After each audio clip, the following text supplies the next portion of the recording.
গাড়িটা কেমন দিন আস্তে আস্তে ভার হয়ে আসতেছে। ওই লাস্ট পবিত্র ছিল গোসল করে না, আর রাতটা হলো শীতের রাত। এখান থেকে লাইটটা বন্ধ করে আর মানে একাধ দূরত্ব মানুষ চোখে দেখা এত অন্ধকার। ভাই দিকে রাস্তায় সারিবদ্ধভাবে ঠিক একাধ দূরত্ব 6-7টা মাছ একদম ফটফটা পরিষ্কার ভাই, মানে একদম পরিষ্কার মাছগুলো। 5-7 কিলো যাওয়ার পরে জঙ্গল থেকে কালো একটা কুচকুচে বিড়াল উঠছে ভাই, একদম কালো।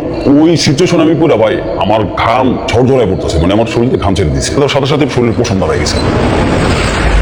এমবিসিনার থেকে ছুটাইছি নোয়াখালী রামগঞ্জের উদ্দেশ্যে। তখন প্রায় 7টা বাজে।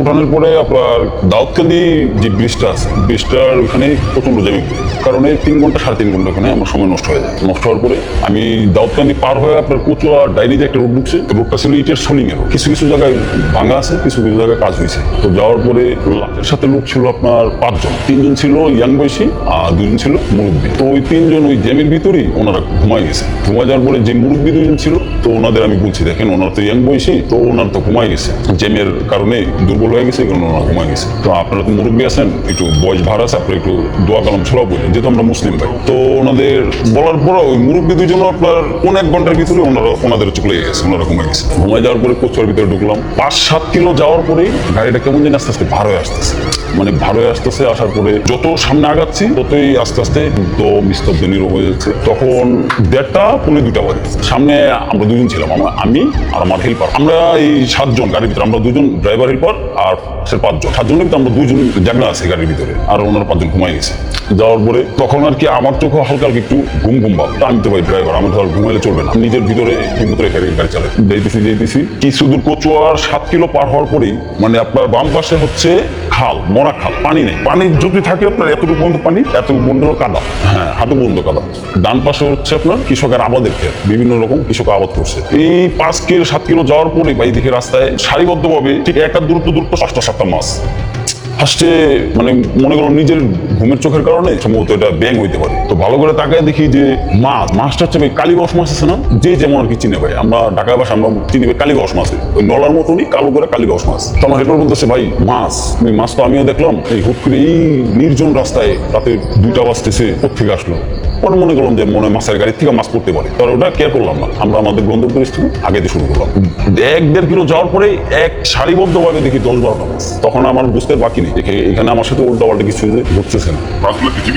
না মাছগুলো মরাই, কিন্তু আপনার একদম ফটফটা পরিষ্কার ভাই, মানে একদম পরিষ্কার মাছগুলো, মাছে কোনো কাদা মাদা কিছু নেই। হ্যাঁ হেডলাইট আলোতে, আর হেডলাইটটা যদি বন্ধ করি মানে আপনাকে আমি বুঝাতে পারবো না, আপনি আর আমি একার দূরত্ব না, এখান থেকে লাইটটা বন্ধ করলে মানে একার দূরত্ব মানুষ চোখে দেখা যায় না, এত অন্ধকার, মানে এত অন্ধকার। আর রাতটা হলো শীতের রাত।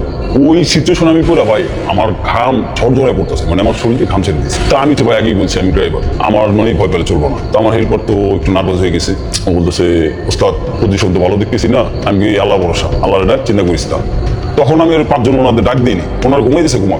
এগুলো তো আমাদের দেখতে অভ্যস্ত। তো যাইতেছি ওই মাছগুলো কাটাই যাওয়ার পরে কিছু দূর যাওয়ার পরে ভাই আমার লক করা গাড়ি, মানে ব্যাগগালা পুরো গাড়ি লক, একদমই আমার লক করা গাড়ি কিভাবে লক খুলে গেল লাস্ট দিয়ে দিচ্ছি পিছন থেকে। হ্যাঁ মানে আমার ব্যাগগালা পুরো ওপেন করে ফেলাইছে, মানে কারো বাবার সাধ্য নেই ভাই আমার লক করা গাড়ি বাইরে থেকে কেউ খুলবো, মানে কারো বাবার এই দুনিয়াতে সাধ্য নেই। আমার লক করা গাড়ি খুলে ফেলাইছে।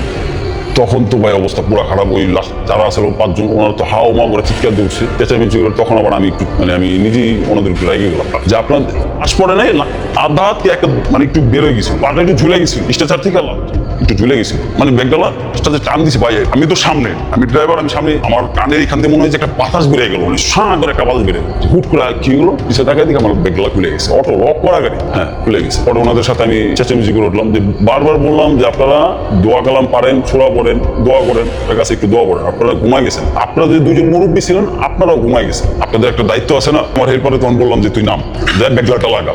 ও ভাই তো নামেই নাই, ও আরো 4 হাত পা একসাথে গুটাই নিছে। তো পরে এক প্রকার ওরা আমি বললাম যদি তুই না নামাস, পরে আমি গালি দিছি, গালি দিয়ে পরে আমি নিজে নামছি। আমি যা আল্লাহ ভরসা, আমি নাইমা সোজা করলাম, সোজা করে ব্যাগগুলা নিজে লাগাইলাম, লাগা গাড়ি থেকে 2টা টিস্যু বের করে দিয়ে মেঝেতে তার পাশে একটু গাড়িটা আগুনে ছেক দিলাম। যদি বাজে কোনো বদ থেকেও থাকে উচিলায় ও যদি আমার পিসটা ছেড়ে দেয়, এটা জানতাম, এটা আর কি মুরব্বীদের শোনা কথা যে আগুন টাগুন সাথে থাকলে নাকি বদ জিন বা সেগুলো পিছু নিতে পারে না বা কাছে এসে আঘাত করতে পারে। অ্যাম্বুলেন্সের ভিতরে একটা আছে লাশ, ওটার ভিতরে বাধা থাকে, কিন্তু আমাদের যেটা অ্যাম্বুলেন্স ওটার ভিতরে বাধা থাকে না, জরুরি যেটা সার্ভিস, ইমার্জেন্সি সার্ভিস, ওটাতে বাধা থাকে না। তো ওই স্ট্রেচারের ভিতরে 2টা লক আছে, এরকম 2টা লক হাতলের মাঝখানে কি স্ট্রেচারের মাঝখানে থাকে লাস্টটা। তো এখানে লাস্টটা ভাই আমি পরে লাগানোর পরে উঠলাম, ওঠার পরে 1.5-2 কিলো আগে গেলাম।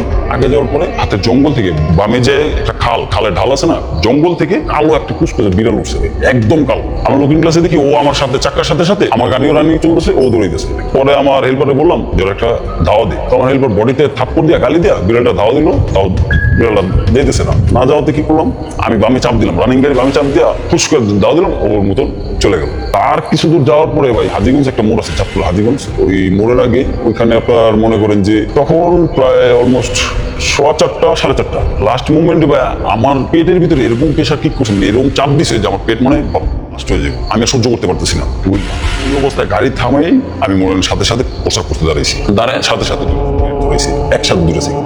আমি আছি টানতেছি না, হাতে রেখে দিচ্ছি। রেখে দেওয়ার পরে আজান দিল, আজান দেওয়ার পরে আল্লাহ নামলে আবার উঠলাম, চোখে পানি টেনে দিয়ে বাড়িতে গেলাম। তখন গাড়িতে নামাইনি, বাড়িতে এরকম পরিবেশ যে মনে 300-400 বছর আগে ওই বাড়ি ত্যাগ করে সবাই চলে গেছে, এরকম ভূতের পরিবেশ বাড়িতে। মানে বাড়িতে যা পাড়াদের সাথে সাথে শরীরের পোষণ দাঁড়ায় গেছে, চিড়ে কি হইতেছে, যে যার মতন ঘরে চলে গেছে। মানে একটা নতুন একটা ঘর করে রাখছে, মানে ওটা কোনো রকম থাকার জন্য বছর শেষে 1 বছর 2 বছর পর মানুষ যে থাকে না, ওই রুমে সবাই ঢুকে গেছে যে যার মতো। আমি আর আমার হেল্পার যে আমরা দুজন মানুষ বাইরে, আমি কি মানুষ না জানোয়ার, ওনারা এটা কিছু মনে করবো না, ওনারা চলে গেল। লাস্টটা উঠানে ফালা রাখলো। তো লাস্ট আমার হেল্পারে বললাম স্টেশন থেকে নামায় আপনার নিচে রাখার পরে আমার হেল্পার ঘুমানোর পরে মনে করেন যে সকালবেলা যখন হয়েছে তখন ওনাদের সাথে একটু চিলাচিলি করলাম যে আপনারা মানুষ নাকি এরকম একটা ভূতের পরিবেশের পরে দেখেন এখানে একটা মানুষ বাস করতে পারে। আমাদের এখানে আমরা 2টা মানুষ বাইরে আপনারা চলে গেলেন, কাজটা আপনারা একদম ঠিক করেন। মৃত্যুটা ওনার সম্ভবত স্ট্রোকের কারণে হয়েছে, কিন্তু গোসল করানো হয়নি। গোসল করানো হইলে ভাই লাস্ট পবিত্র হইতো, গোসল করলে জানাজা হইতো, জানাজা হইলে লাস্ট কাছে আল্লাহর রহমতে আর কিছু আসতে পারতো না। লাস্ট পবিত্র ছিল, গোসল আগে মনে করেন যে ভাই একটু বদ্রিন পিচ্চাস একটু সমস্যা করবো, এটা করবো, এটা কোনো মানে মিস্তেই। হ্যাঁ, এরপর থেকে জেনে নিতে বলতে কি ওই যার ধরেন টাকার জোর থাকতো সে টাকা থেকেই করাই নিত। গোসল করে তারপর 5,000-6,000 টাকা দেয়, তো যার টাকার জোর থাকে তুমি করতো। আর যার টাকা যদি গরিব বা টাকা দিতে পারতেছে না, তো ওনারা বাড়িতে নিয়ে ওনারা নিজেরা কমিউনিকেট করে এখান থেকেই আপনার মনে করেন যে গোসল করাই নিত ওনাদের মতন। প্লাস বেরোয় যাওয়ার পরে আপনার মনে করেন যে আবার ওই যে আমি নামছি, নামার পরে পাশে 3টা সিট আছে, ওখানে 3জন বসা। আপনাদের 2জনকে বলছি আপনারা একজন মাথায় ধরেন, একজন বুকে ধরেন, আমি পায়ে ধরছি লাস্টারে, মানে ওর গন্তব্যস্থানে গন্তব্যস্থানে আসলে রেখে দিছি। না এমনি আর কোনো ক্ষতি, আল্লাহর রহমত আর কোনো ক্ষতি করে নেই। আমি যতটুকু ভাই দোয়া সূরা কালাম পারি, আমার ভিতর থেকে আমি পড়ে গেছি, আমার ভিতরে আমি সাহস রাখছি, হিম্মত রাখছি যে আল্লাহ ভরসা, আমার রব আমার সাথে আছে, ইনশাল্লাহ আমার কিছু হবে না। তো আমার কোনো ক্ষতি হয়নি ইনশাল্লাহ, আমাদের হেল্পার ড্রাইভার কোনো ক্ষতি হয়নি। আমরা মনে করেন যে আর এইভাবে আমাদের